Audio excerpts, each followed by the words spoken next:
Okay. We have one person's question is probably another person's question. I do not have a timer, so it would be great if the organizers can time me and let me know if time's up. So one person, one question only. One person's question is another person's question, so ask whatever you want to ask. Alhamdulillah, Sister Yasmin has kindly agreed to answer your deepest, darkest questions that you really want to ask. We don't get her much, we don't get her here in Malaysia often, and we hear you on YouTube, alhamdulillah. Okay, so, anyone? The mic, you have to come to the mic, we can't hear you from there. Yes. Alhamdulillah. Subhanallah. It's not my effort. It's not my effort, it's Allah's effort.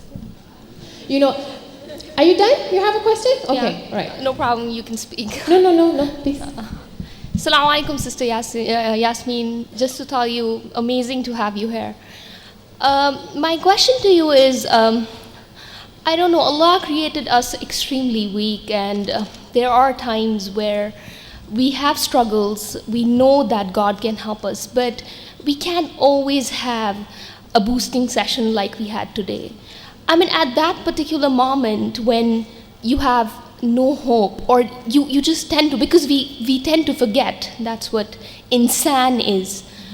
What is the formula you can use at that particular time, at that particular instance, which will give you the strength you're talking about? Because that's what human beings do. They tend to lose the strength. How can we regain back that strength? How can, at the time of problems, how can we regain back that particular strength you're talking about? Thank you. Bismillah. See, this is what we oftentimes forget. If we want to be close to Allah during our hardships, we need to be close to Allah during our ease. The problem with human beings, like the sister said, we are very forgetful, we are very impatient, and we can easily get distracted. So what we do is when things are easy, when we have the ease, when things are going the way we seem to want, we turn away from the remembrance of Allah, or we slacken in it. We don't do as much dhikr. We don't make as much dua. We don't remember Him as much. So what happens as a result is our heart gets farther away from Him. Now the calamity strikes, and our heart is far away from Him. This is why we have trouble when it strikes. This is why we don't respond properly right away. It's because when we were in ease, we slackened and we got distracted and we moved away from Him. And we felt like, oh, I'm good, I'm safe. I don't need to make as much dua. I don't need to read as much Quran. I don't need to, my prayers, I'm not really focused as much. That's the problem. But if we were always having that regimen of staying close to Allah, always having that dose of dhikr, of remembrance, of ilm, of knowledge, of worship, then when the calamity strikes, it's much easier. You see? Because our heart is with Allah. Our heart is already near Him. And when you're near Allah, the calamity is easier to take. Even when it's really, really heavy, if you're near Allah, it's easier to handle. Our problem is we don't stay close to refuge. We leave the refuge as soon as we see the storm leaving. We don't realize that we're always in need of that refuge. Okay? So the key here is focusing on Allah in your ease, so that in your hardship, it's made easy for you. It's the same lesson with our prayers, by the way. A lot of times we feel like, I wish I could focus better in my prayers. I wish I could have more khushu'. I wish I could have more humility and focus in my prayers. But what we don't realize is that if we had more focus on Allah outside of our prayers, it would be a lot easier to focus on Him inside of our prayers. Because our heart is the same. You don't all of a sudden transform your heart as soon as you say Allahu Akbar and start praying. You're the same person that you were 2 minutes before you started praying. You're going to have the same concerns and the same focus. If that focus was Allah all along, then your prayers, it's going to be a lot easier to have khushu'.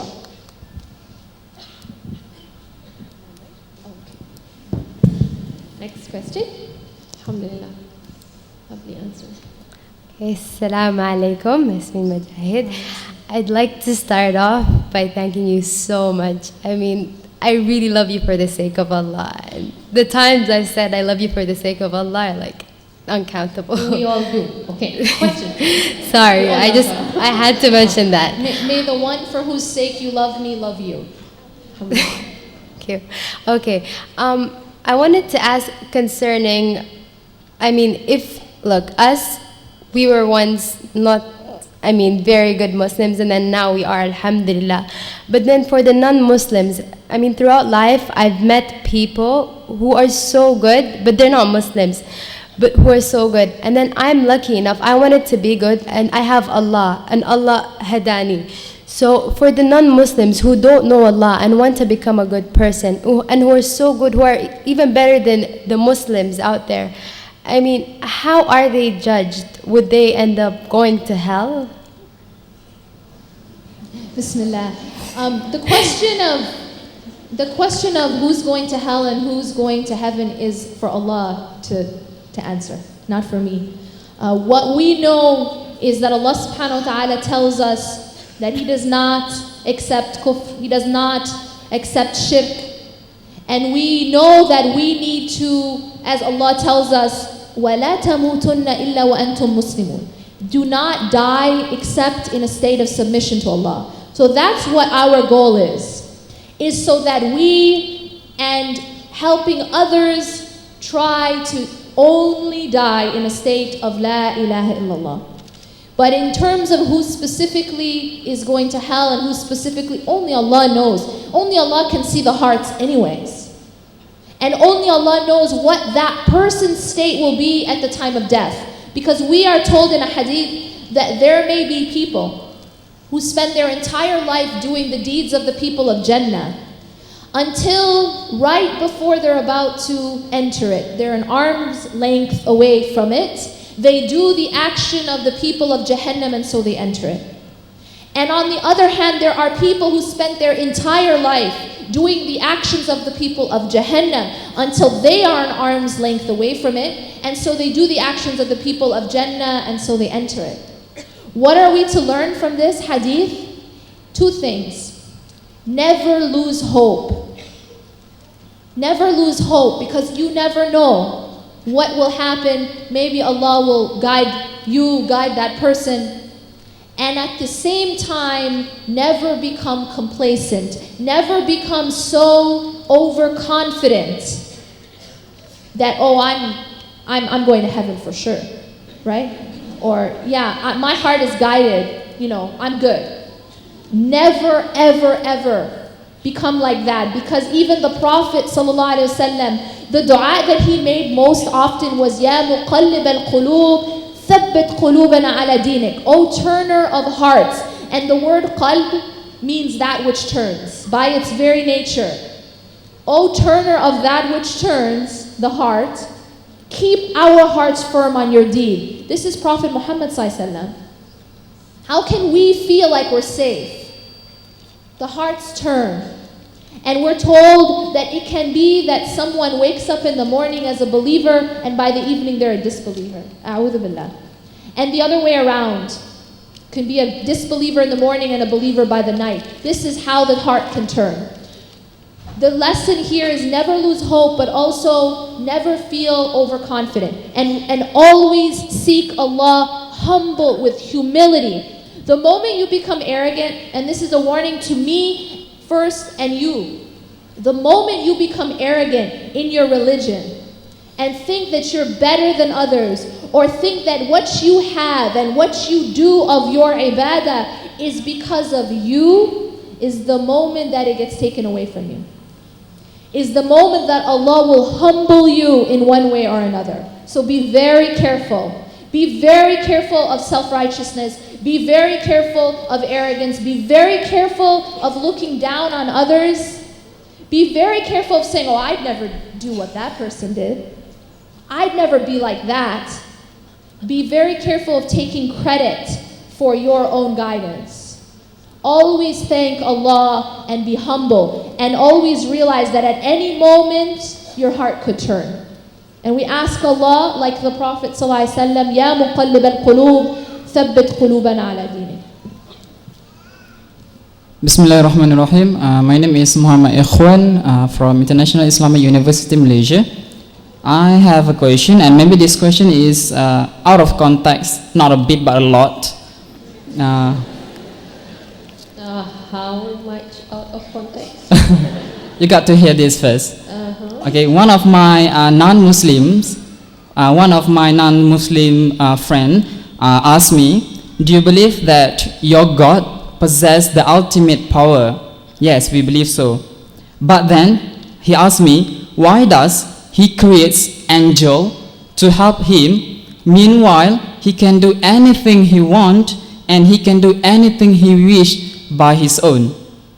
So why do he need helps from angel? Hope you're going to answer this with logical thinking, because so far no one can give me an answer that I can satisfied with. Thank you. No, you're lecturing in university? Assalamu alaikum. No, they give me answer, but I'm not satisfied with that. Oh, okay. I'm just kidding. Okay. Bismillah. I'm not really sure why he can't find an answer, because it's a very easy answer. Allah doesn't need the angels. Simple. Allah subhanahu wa ta'ala, first of all, one correction in the question itself. The question says, your God. Your God. Guess what? He's your God too. He is the God of all creation. That's first. Second, he is al-Ghani. He is the most rich, the self-sufficient. Allah does not need anything. Allah does not need anyone. And the fact that there are angels who do things by no means is that because Allah needs them to do it. وَأَعُوذُ بِاللَّهِ. That would completely contradict the definition of who Allah is. I might be able to, and I'm perfectly able to get up and get myself a cup of water, but I still ask my kids to do it for me.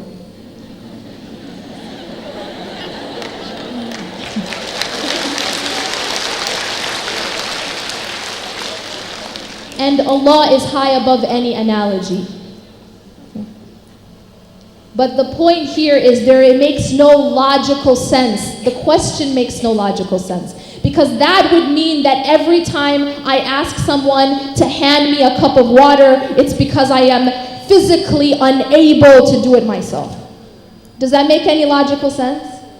It doesn't follow. So this person may need to reconsider their own logical understanding. It's not a proof, the fact that I asked someone to do something for me, that's not a proof that I can't do it myself. That's a jump and it's not logical.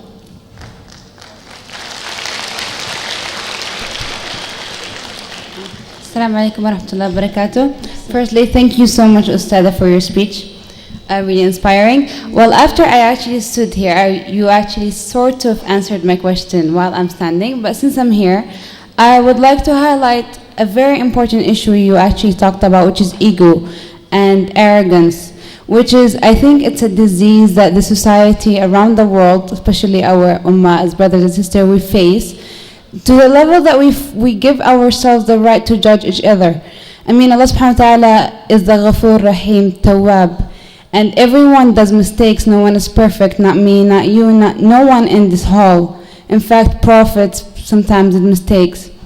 And arrogance was always a reason for being forbidden from entering Jannah. Rasul said, لا يدخل الجنة من كان في قلبه ذرة من كبر.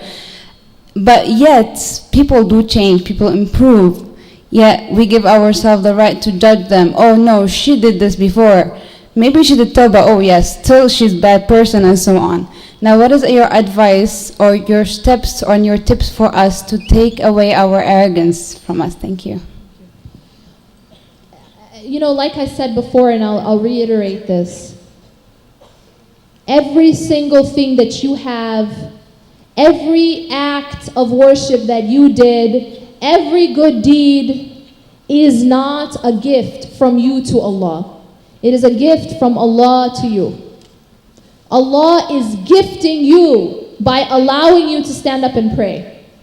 If you for one moment think that you're doing Allah any favors by praying, then you have a serious problem. Allah is doing you the favor by allowing you to pray. And it isn't because you're better than anyone else. It is because Allah is so merciful. And Allah loves to give gifts. And so He gives us gifts. Not because I deserve it, not because I'm better. And if I think that it is because I deserve it and I am better, it will be taken away from me in some form. We're told in a hadith that when you ridicule another believer or your brother or sister of something, you will end up falling in the same thing. You have to be very careful of looking down on others. Not only because it's an expression of a disease in you, but because it will come back to you and you will be humbled. You know this, and you probably have experienced or observed this, that anytime a person was arrogant about something or looking down on someone for something that they did or didn't do, time, it comes back. And that person ends up falling as well. This is the sunnah of Allah, to show us that it was never because of me, it was because of Allah. And the moment Allah takes away His gifts, I collapse. If Allah leaves us to ourselves for the blink of an eye, we collapse. The Prophet ﷺ used to say, Ya Hayyu Ya Qayyum bi rahmatika astaghith, fala takilni ila nafsi tarfat ayn. He used to say, do not leave me to myself for the blink of an eye. And he's Rasulullah sallallahu alayhi wasallam. Be very careful about relying on your own righteousness, your own deeds, your own efforts. Never ever think it's because you are something and other people are lesser. By no means. It is a gift and you should every day thank Allah for it. Many times a day, thank Allah for it. Be grateful, because Allah says, وَلَئِن شَكَرْتُمْ لَأَزِيدَنَّكُمْ. When you are thankful and grateful, He will increase you. But when وَإِن كَفَرْتُمْ فَإِنَّ عَذَابِي لَشَدِيدٌ. But if you are ungrateful, then His punishment is very severe. The result of ingratitude is that Allah takes away the blessing. Assalamu alaikum. Salam. My question is about tawakkul. I have lots of confusion on this. Basically, how Allah gives help is in various ways that sometimes we could never imagine. But then how do we refuse help from everyone because we just want help from Allah? But what if the help from the people is actually the help from Allah? Thank you for trying to answer that. To clarify, I said that we do not reject the means, remember? I said that we do not stop acting and putting in effort, remember? But the problem is when our dependence is on the means. Do you see the difference? You might take medicine and go to the doctor, but you know that it isn't the medicine or the doctor that cures you. Do you see the difference? Yes, I have a headache, I take medicine. But The medicine itself is not what cures me. The medicine is a tool. Allah is Ash-Shafi. Allah is the one who cures. Ash-Shafi. He is the one who cures me. When I want provision, does it mean because I know Allah is Ar-Razzaq, Allah is the provider, does it mean I don't work or I don't look for a job?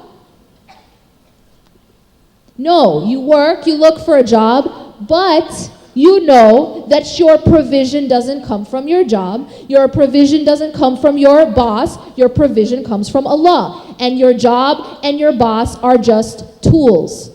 They're just means. We use the means, but we don't depend on the means. Do you understand the difference? We use the means, we use the tools, but we don't depend on the tools.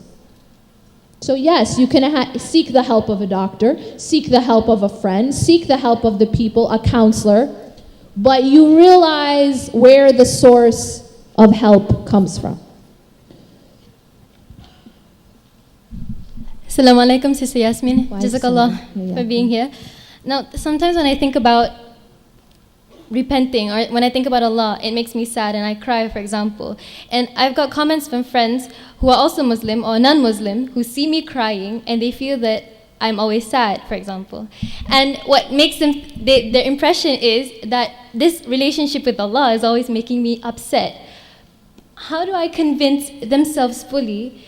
And as a result of that, they sometimes postpone reclaiming their heart because they want to feel happy for the moment. So how do I convince others that now reclaiming, others as well as myself, but now by reclaiming my heart, I can attain the greatest happiness? Exactly.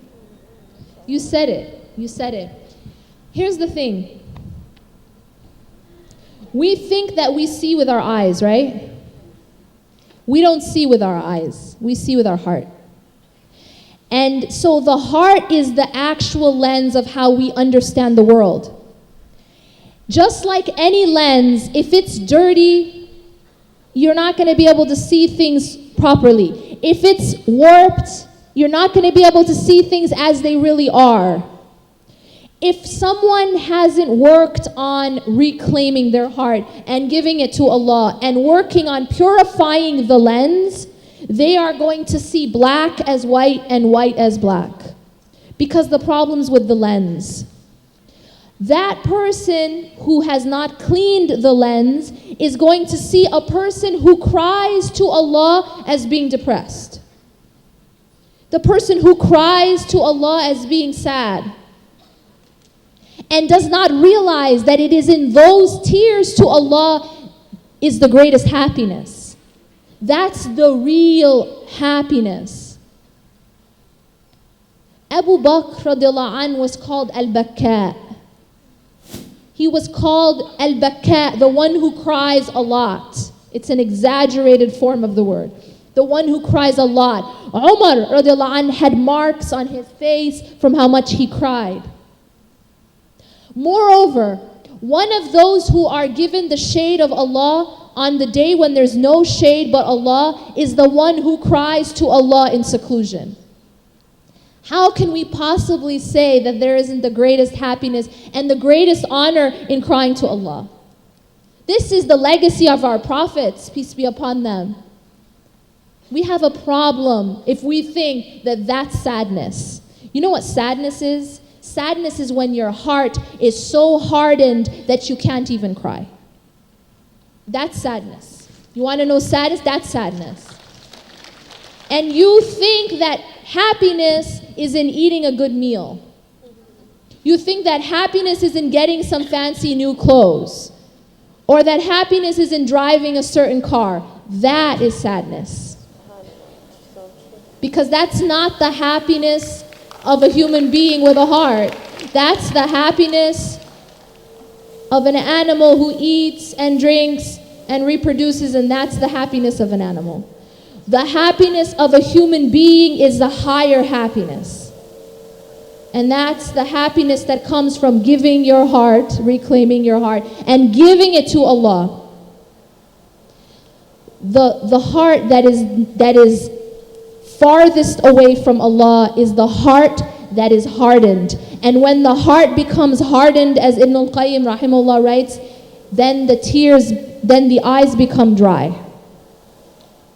When the heart becomes hard like a rock, the eyes become dry. That's what we should fear. That's the real sadness and death that we should fear, because the heart is dead.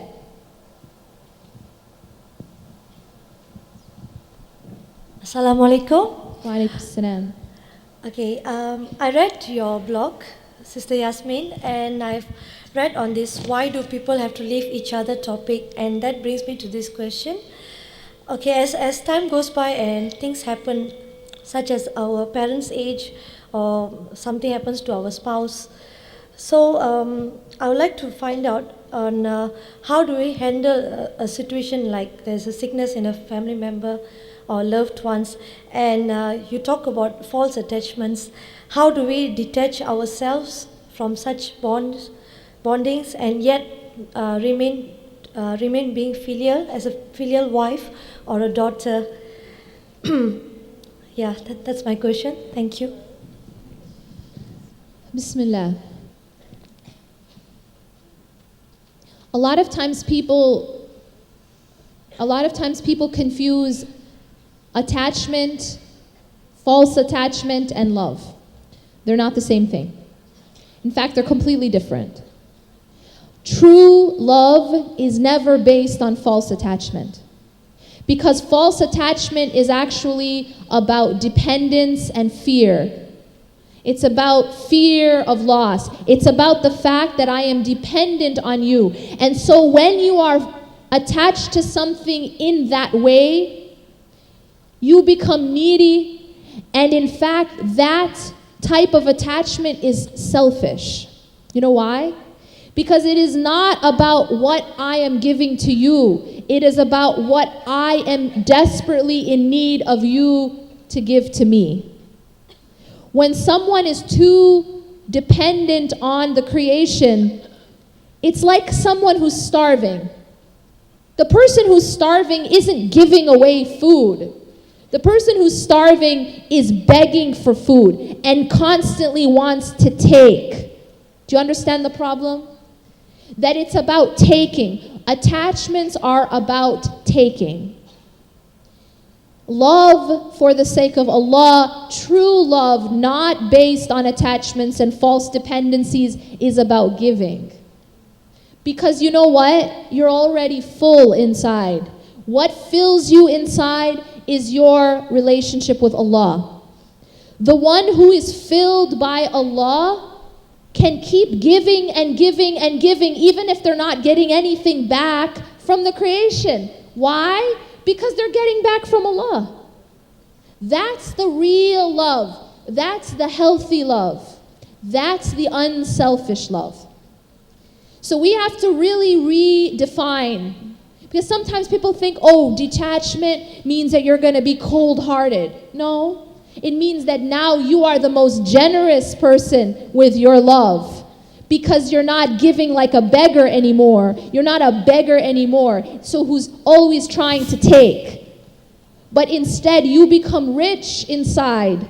Rich inside, because you're filled by Allah. The one who's filled and sufficed by Allah is the most rich person.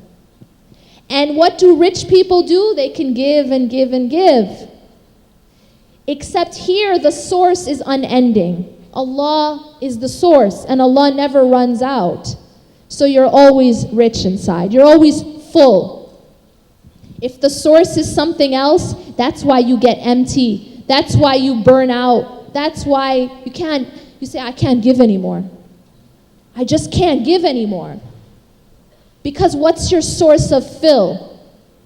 Your source of fill is the creation, so it runs out. True, the best of wives, the best of husbands, the best of sons, the best of daughters, the best of parents are those who are not dependent on their family, but are dependent on Allah. And then when they love their family, it isn't that selfish love anymore. It isn't about taking, it's about giving, because they're rich. And they're already filled, they're not starving. It goes back to the idea of the needy friend, remember? You have the needy friends, the needy, family member or whatever, and then you have those who are just, you have that relationship and it's just kind of like really for the sake of Allah. And there's none of that. Oh, you didn't call me and I'm mad at you and you did this and it's like constant drama, right? Do you notice that those are the unhealthy relationships? The ones that are based on dependence and neediness and attachment. Those are the ones that are not healthy and they're like very full of drama. Whereas the other relationships where it's not like that, those are the stable ones, am I right? And those are the healthy ones. This is how we should love. In the situation where there's a hardship and you're asking how to deal with it, turn to Allah. Make dua, increase in your remembrance, increase in your supplication, and ask Allah to take care of you and your family. And you'll be able to feel peace. The more that you turn your heart to Allah, the more peace you will have inside. Alhamdulillah. I see many people leaving. It's a bit late now. Let me see how many more people I can allow to ask questions. It's almost 11. One more? Yeah, okay. So you're the lucky last one. Thank you. Okay, Bismillahirrahmanirrahim. My name is Anor. I am the assistant student from University Malaya. Well, as a student, there are going to be a lot of examinations that I need to sit for. Well, every time I step into the examination hall, I will pray that Bismillah tawakkaltu ala Allah, la hawla wa la quwwata illa billahil aliyyil azim. And after I finish my examination, I will step out from the examination hall and say Alhamdulillah. But let's say that it's only about 80% from the questions that I can answer in a very well manner. But there is another 20% that is going to be not so well that I can answer it. But this 20% really make me feel that after the examination that I feel, oh my God, what I've already done. And on that time, how can I make myself think back that I know tawakkal to Allah, you have done it. How can I feel that I am dependent to Allah? Thank you. So I think what she's asking about is what happens essentially when you put in a lot of effort and you say I'm depending on Allah, but then the result is not exactly as you want. And that happens a lot in different forms. True dependence on Allah means that after you have done your part and at the same time put your trust in Allah, 𝐁𝐿𝐻 وتوكل, and at the same time put your trust in Allah, you accept whatever the result is as being what is best for you. This is key. It isn't just that it happened and you have to accept it. No, accept that it is actually best for you, because whatever Allah chooses is best for you. أقول قولي هذا واستغفر الله لي ولكم إنه غفور رحيم. سبحانك الله وبحمدك نشهد أن لا إله إلا أنت نستغفرك ونتوب إليك. السلام عليكم ورحمة الله وبركاته.